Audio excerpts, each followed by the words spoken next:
क्या आपको भी ऐसा लगता है कि पिछले कुछ दिनों से आपके घर की बिजली बार बार जा रही है?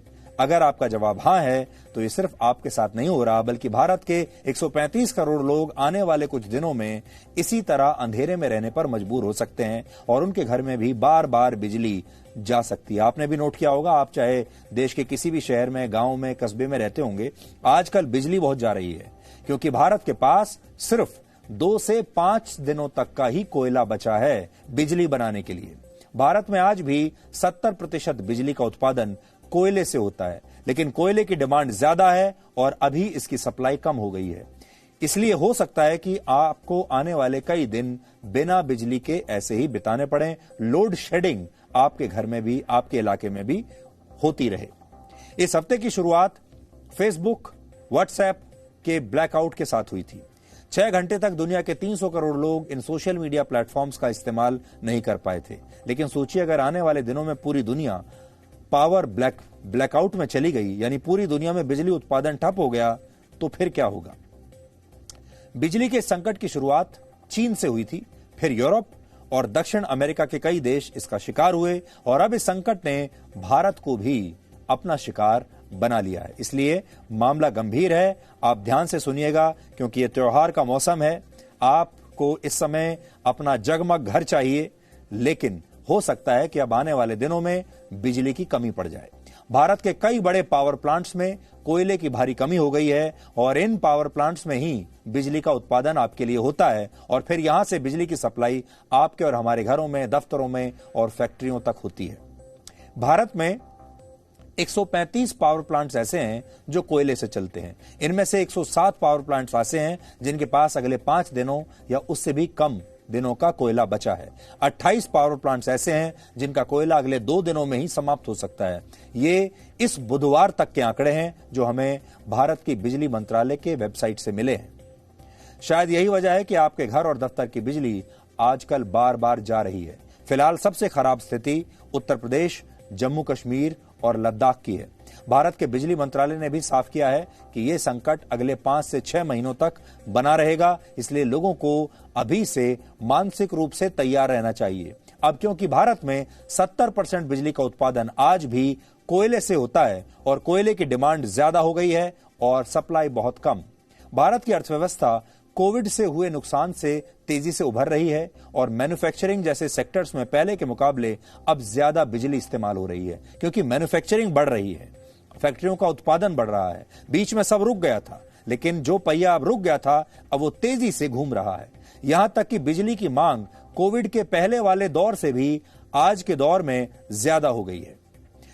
अगस्त 2019 में भारत में बिजली की खपत 10,600,000 करोड़ यूनिट्स थी, जो इस साल अगस्त में बढ़कर 12,400,000 करोड़ यूनिट्स हो गई है। यानी कोविड से जो पहले की स्थिति थी उससे भी ज्यादा बिजली की खपत अब हो रही है। सिर्फ पिछले 2 महीनों में ही भारत में बिजली की खपत 17% तक बढ़ गई है। इससे साफ है कि भारत को पहले के मुकाबले अब और ज्यादा बिजली चाहिए और इसके लिए पहले से ज्यादा कोयला भी चाहिए। लेकिन इस समय इतना कोयला मिलना आसान नहीं क्योंकि भारत की तरह पूरी दुनिया की अर्थव्यवस्था ऐसे ही पटरी पर लौट रही है और फैक्ट्रियों में पहले के मुकाबले कहीं ज्यादा प्रोडक्शन होने लगा है। इस वजह से अंतर्राष्ट्रीय बाजार में कोयले की कीमत 40% तक बढ़ गई है। कोयला महंगा हो गया है, इसलिए कोयले के आयात पर असर पड़ा है और कोयला का आयात करना भी बहुत महंगा हो गया है। भारत में दुनिया का 4था सबसे बड़ा कोयला भंडार है, लेकिन भारत में भी कोयले का उत्पादन पहले के मुकाबले कम हो रहा है और पिछले महीने हुई भारी बारिश की वजह से कोयले के खदानों में ठीक से काम नहीं हो पाया और भारत का घरेलू कोयला उत्पादन घट गया और पावर प्लांट्स कोयला जमा नहीं कर पाए। आमतौर पर पावर प्लांट्स अपने पास कम से कम 2 हफ्ते तक का कोयला सुरक्षित रखते हैं क्योंकि पावर प्लांट्स का जो फ्यूल है, जो ईंधन है, वो ये कोयला है। लेकिन अब ज्यादातर पावर प्लांट्स के पास 1 हफ्ते का कोयला भी नहीं बचा है और बरसात की वजह से इसमें एक बहुत बड़ा काम में विघ्न डला है और बरसात की वजह से कोयला गीला भी हो गया है। भारत को इसका हल ढूंढना होगा क्योंकि इससे सिर्फ भारत के करोड़ों घर ही नहीं बल्कि वो भी अंधेरे में डूब जाएंगे, बल्कि इसका असर दफ्तरों और फैक्ट्रियों पर भी पड़ेगा और हो सकता है कि दफ्तरों और फैक्ट्रियों को कुछ समय के लिए शायद बंद भी करना पड़े। और अगर ऐसा हो गया तो भारत की अर्थव्यवस्था की जो हालत कोविड ने की थी वही अब कोयले की कमी से हो जाएगी। हालांकि भारत के पक्ष में सिर्फ एक बात इस समय है, और वो ये कि भारत में सर्दियां आने वाली हैं और आमतौर पर सर्दियों में भारत में बिजली की खपत कुछ हद तक कम हो जाती है। लेकिन फिर भी डिमांड और सप्लाई का अंतर शायद इतनी जल्दी कम नहीं होगा। तो आप ऐसे समझ लीजिए कि इस समय बिजली की डिमांड कहीं ज्यादा है और सप्लाई बहुत कम है। कोयले की भी डिमांड कहीं ज्यादा है पूरी दुनिया में, लेकिन सप्लाई कम है, इसलिए पूरी दुनिया में कोयला महंगा हो रहा है। लेकिन इस संकट में सिर्फ अकेला भारत ही नहीं, बल्कि पूरी दुनिया अलग अलग चुनौतियों का सामना कर रही है। ब्रिटेन में सैनिक ऑयल टैंकर्स को पेट्रोल पंप्स तक पहुंचा रहे हैं, यानी हालत ऐसी आ गई है कि आर्मी की मदद लेनी पड़ी है, क्योंकि वहां इन टैंकर्स को चलाने वाले ड्राइवर्स ही नहीं बचे। ड्राइवर्स की वहां पर बहुत भारी कमी हो गई है। बाकी के यूरोप में महंगाई पिछले 13 वर्षों के मुकाबले सबसे ऊंचे स्तर पर है। चीन में भी कोयले की कमी की वजह से कई फैक्ट्रियां बंद हो चुकी हैं और दक्षिण अमेरिका में बिजली का अभूतपूर्व संकट पैदा हो गया है।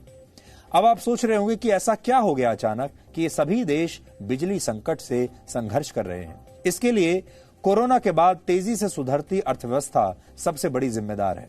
वर्ष 2020 में पूरी दुनिया में फैक्ट्रियां, ट्रांसपोर्ट, दफ्तर सब बंद थे, इसलिए ऊर्जा की डिमांड घट गई और ज्यादातर देशों ने कोयले और तेल का उत्पादन भी कम कर दिया था, क्योंकि इनके खरीदार ही नहीं बचे थे।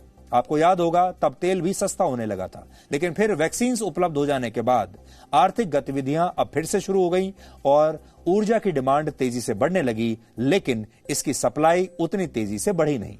और इसकी दूसरी वजह यह है कि दुनिया के कई देश अब कार्बन एमिशन को कम करने की कोशिश कर रहे हैं और ग्रीन एनर्जी की तरफ बढ़ रहे हैं, लेकिन इसके लिए सही रोड मैप नहीं बनाया गया और जल्दबाजी की वजह से पूरी दुनिया में यह ऊर्जा संकट पैदा हो गया। क्योंकि अब सब ग्रीन एनर्जी की जब बात कर रहे हैं, ग्रीन एनर्जी में कोयले का इस्तेमाल नहीं होता, क्योंकि जब तक आप कोयले का इस्तेमाल करते रहेंगे तब तक आप जो है अपने इस उद्देश्य को हासिल नहीं कर पाएंगे। इसलिए बड़ी संख्या में जो देश हैं वो अब कोयले के इस्तेमाल को कम कर रहे हैं। चीन इसका सबसे बड़ा उदाहरण है। चीन अपने देश में कार्बन एमिशन में कटौती के लक्ष्य को जल्द से जल्द हासिल करना चाहता है, इसलिए उसने कोयले के इस्तेमाल पर अब कई तरह के प्रतिबंध लगा दिए और आज चीन के करोड़ों घर अंधेरे में डूबे हुए हैं। यूरोप में पर्यावरण को नुकसान न पहुंचाने वाली रिन्यूएबल एनर्जी का उत्पादन 2 तरीकों से होता है। पहला है उत्तरी सागर से उठने वाली हवा और दूसरा है नॉर्वे के वाटर रिजर्वॉयर, यानी वहां के जलाशय। उत्तरी सागर से उड़ने वाली हवा से विंड मिल्स यानी पवन चक्कियां चलाकर जर्मनी और डेनमार्क बड़े पैमाने पर रिन्यूएबल एनर्जी का उत्पादन करते हैं, जबकि नॉर्वे के जलाशय हाइड्रो पावर प्लांट्स को चलाने का काम करते हैं और इन हाइड्रो पावर प्लांट्स पर यूरोप के कई देश बिजली के लिए निर्भर हैं और इसीलिए नॉर्वे को यूरोप का पावर हाउस भी कहा जाता है।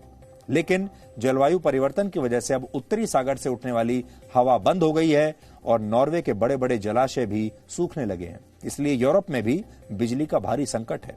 सर्दियां आते ही यूरोप में बिजली की मांग बढ़ जाती है, क्योंकि वहां घरों को गर्म रखने के लिए वहां पर सेंट्रलाइज्ड हीटिंग सिस्टम चलाना होता है, हीटर्स चलाने होते हैं, जिसके लिए बिजली की जरूरत पड़ती है।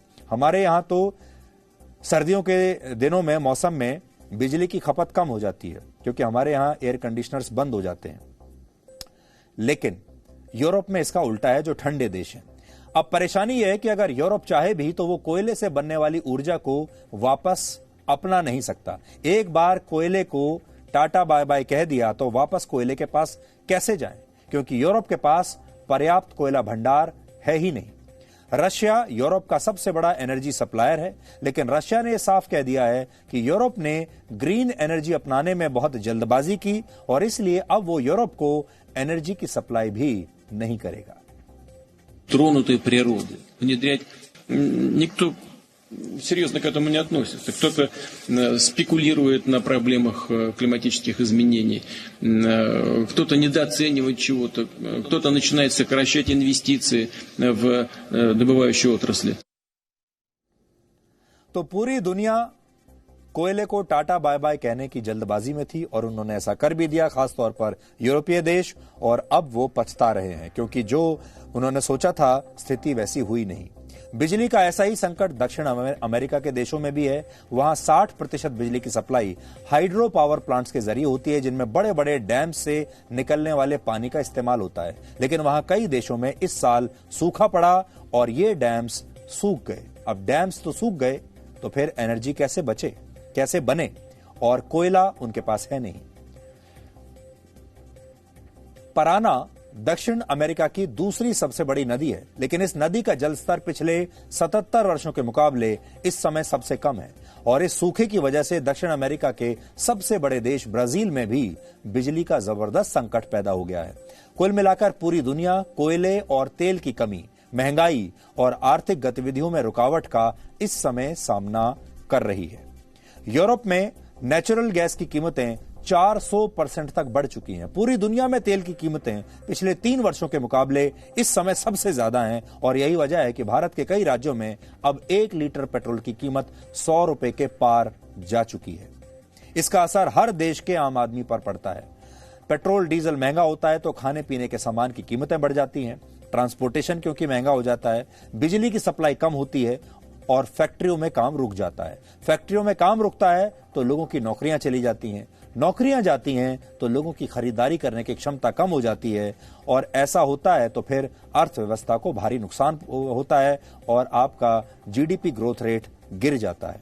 इस पूरी कहानी का सबक यह है कि किसी एक चीज पर निर्भरता और फिर उससे तुरंत छुटकारा पाने की जल्दबाजी दोनों ही भारी पड़ती हैं। भारत समेत दुनिया के तमाम देश अब कार्बन एमिशन को कम करना चाहते हैं और ऊर्जा के ज्यादा साफ सुथरे सोर्सेज का इस्तेमाल करना चाहते हैं पर्यावरण को बचाने के लिए। लेकिन इस बदलाव के लिए दुनिया को समय चाहिए, और अगर ये समय नहीं दिया गया तो आने वाले 1 दशक तक लोगों को ऊर्जा संकट का सामना ऐसे ही करना पड़ेगा जैसे पूरी दुनिया आज कर रही है और जैसे आप भी इस समय कर रहे हैं। Presenting B News app, available on Google Play and App Store. Download it now.